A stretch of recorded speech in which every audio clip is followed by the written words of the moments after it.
Salah satu ujung dari konflik yang kita hindari adalah mudah ucap kata pisah. Jangan memudah ucap ini, karena setan sangat berkepentingan di sini. Salah satu yang harus kita pahami bahwa hakikat perceraian itu banyak yang merasa meremehkannya dan mengatakan kan dia boleh. Padahal Ibnu Taimiyah punya fatwa yang merujuk kepada dalil yang sahih bahwa yang namanya cerai itu hukum dasarnya haram. Al-aslu fi talaq al-hazru wa innama ubiha minhu qadrul hajah. Ya, hukum dasar cerai itu terlarang. Ya, kalaulah dibolehkan sesuai hajah.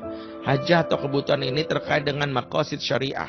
Yang isu hifzuddin, hifzun nafs, hifzul akal, hifzul mal, ya, hifzun nasl. Jadi 5 hal itu yang kita pertimbangkan. Kenapa kita menggugat cerai juga bukan karena Allah dianya kentutnya bau, dia pelit. Hal-hal seperti ini aja. Sehingga kadang-kadang yang habisnya dianya suka marah-marah, ya, dianya jarang senyum, gak bisa masak. Semua ini membuat kita meremehkan ikatan pernikahan. Maka Ibnu Taimiyah mengatakan hukum dasarnya haram, supaya kita jangan main-main, seolah-olah bahwa gampang banget ngucapin cerai, terutama bagi seorang laki-laki, karena jatuhnya talak itu dari kalimat lisan laki-laki. Kalau perempuan gak ngaruh, makanya perempuan kalaupun ngucap cerai gak akan merubah pernikahan, ya, kecuali dia menggugat. Tapi kalau perempuan ceraikan aku, maaf, ya, kata Imam Syafi'i, sekiranya wanita punya hak menceraikan suaminya, niscaya dia akan menceraikan suaminya 70 kali dalam sehari, gitu. Kalau dia punya hak untuk mentalak suami, gitu. Untungnya laki-laki lah memegang ikatan ini, sehingga laki-laki dia diharapkan bisa menjaga supaya hal ini jangan sampai terjadi. Pertanyaannya, mengapa Ibnu Taimiyah menyebut sebagai hukum dari perceraian itu haram? Karena ada dalil yang disampaikan oleh Rasulullah SAW dan dibahas, dijadikan oleh Ibnu Taimiyah sebagai penguat betapa jangan main-main urusan cerai. Yaitu di mana Rasulullah menyebutkan sebuah riwayat yang memberitahu betapa cerai itu sesuatu yang sejatinya, ya, prestasi terbesar iblis. Ya, sebagai pimpinan setan, iblis ini punya kepentingan merusak manusia, di mana manusia itu dirusak lewat institusi namanya keluarga. Rasulullah bersabda, "Inna iblis sayadhu arsyau 'alal ma." Sesungguhnya iblis memiliki singgasana di atas air. Tsumma yab'atsu sarayahu, dia mengutus anak buahnya dari atas singgasana itu untuk menggoda manusia. Fatnahum minhu manzilatan a'zumuhum fitnah. Kemudian dia memanggil anak buahnya ini yang paling berada dekatnya, yang paling bagus kerjaannya, alias paling besar fitnahnya, mengurusak manusia.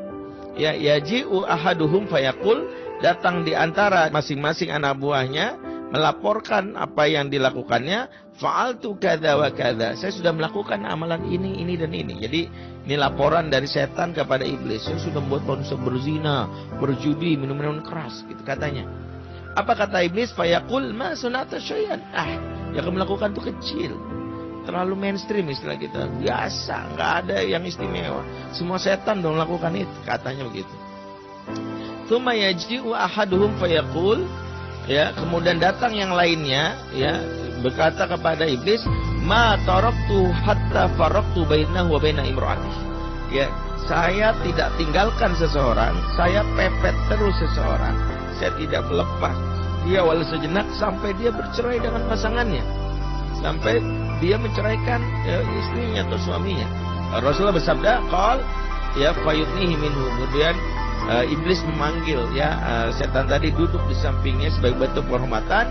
Wa yaqul, dan berkata kepada setan tadi, ni'ma anta, sungguh kamu pasukanku yang paling hebat, sungguh kamu pasukanku yang paling dahsyat. Inilah yang dijadikan dalil kenapa karena cerai itu sesuatu yang sejatinya amat sangat disukai oleh iblis.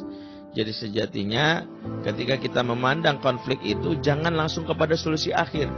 Gak suka cerai gitu, bahwa cerai dibukakan untuk menjadi jalan keluar yang disebut dururiyah atau darurat. Yang namanya darurat itu jangan sembarangan kita pakai, karena darurat itu kata para ulama bukan sekedar boleh dan tak boleh, karena namanya darurat kan, tapi menunjukkan yang namanya kekuatan kita. Sebab orangnya lemah gampang banget mengucapkan kata darurat. Orang lemah itu, ya, mohon maaf ya, kita lagi terdampar di hutan kelaparan, aduh lapar nih, aduh gitu, begitu ngeliat babi lewat main tusuk aja. Ya, padahal kalau dia jalan 3 langkah ke belakang dibuka warung Indomie 24 jam. Ini karena dia malas aja. Dia nggak mau cari usaha, ya dia berpikir ya habis babinya lewat, mau ngapain lagi daripada saya mati, lu nggak usaha.